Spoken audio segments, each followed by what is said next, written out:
Hi, this is Dr. Aaron Perlut with the American Mustache Institute. I'm joined today by Justin Fox. He's the editorial director of the Harvard Business Review, and he's also the author of The Myth of the Rational Market. He's perceived to be an expert in economics. Justin, thank you for joining us today. Thanks for having me, Aaron. It's an honor. Of course it is. Being a barefaced mortal as yourself, obviously, you're broadly considered an expert on matters of the economy, and as you know, the American Mustache Institute is currently pursuing what could be the bravest tax mitigation effort in the history of tax mitigation efforts, the Million Mustache March for the Stache Act. We'd like your perspective on the Stache Act, both personally and professionally. Well, I guess I'm not speaking on behalf of Harvard University here, but I don't think it's a good idea. I am not a fan of the Stache Act. And why is that, Mr. Fox? There's a bunch of reasons. One is it's special pleading, and it goes against the sort of independent, take care of yourself attitude that I think characterizes most mustachioed Americans. It also just wouldn't have any impact because in your paper, the claim is that having a mustache drives up your family income by, what is it, $2,730. Indeed. And basically at a 25% income tax rate, this tax break would deliver you $62. I just see, if in fact having a mustache increases your earnings, it seems like the incentives from the increased earnings are so much greater, so much more important than whatever this tax break can deliver, that it just seems like a mistake. And then the final thing is it's unchivalrous because women spend vastly more on personal care, hair care, everything else than men do. And I don't see you guys pushing a tax break for that. Well, to address the gender equity, this would actually take into account females who invest in facial hair removal, such as brow and lip hair removal. Now, let's go back to what you were saying, though, more importantly about this, the broader impact of it, and that don't you think that because of the demonstrated pattern that mustached Americans tend to be big spenders, that rewarding mustached Americans for improving good looks by giving them $250 extra annually would in fact create a stimulus and therefore an investment into the economy? Well, first of all, you're not giving them $250. You're giving them a $250 deduction, which would reduce their taxes by maybe $60. And I guess your argument is they have a higher propensity to spend than your average population. I guess, but again, it's so tiny that I just don't know. I mean, I guess the one thing I will say is there are dumber things in the tax code than this. So easy. Easy.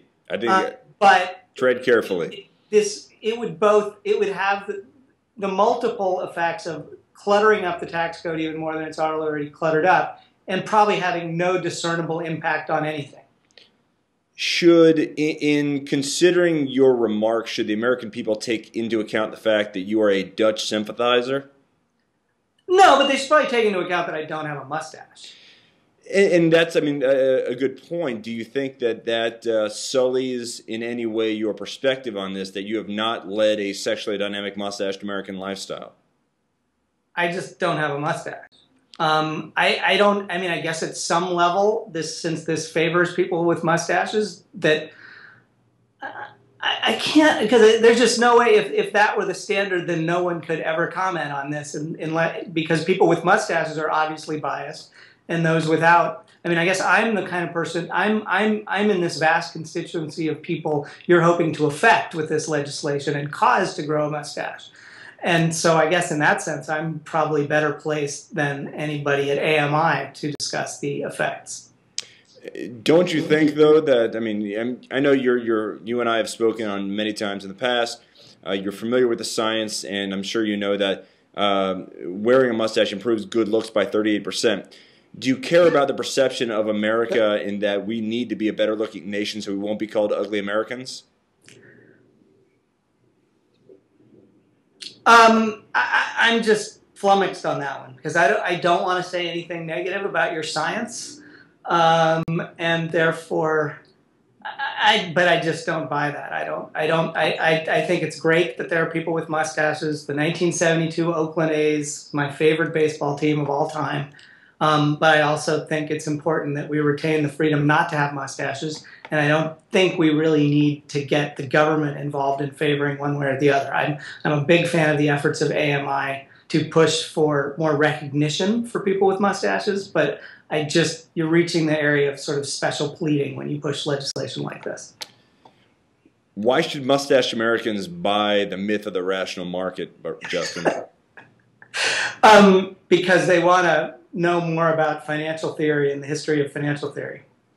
Interesting. I must assume that the mustached American community broadly may be turned off to your...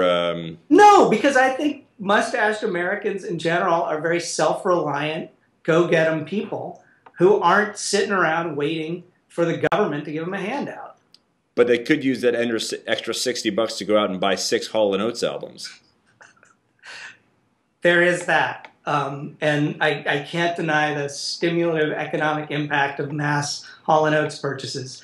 But I think in the end, it's just so tiny. I mean, one positive thing I'll say is I think this is a tiny enough thing that it would not have significant impact on our deficit. And I mean, you make the argument that there's a big multiplier effect here so that it wouldn't even increase the deficit. I don't know that I'd buy that, but it's just insignificant enough not to really matter.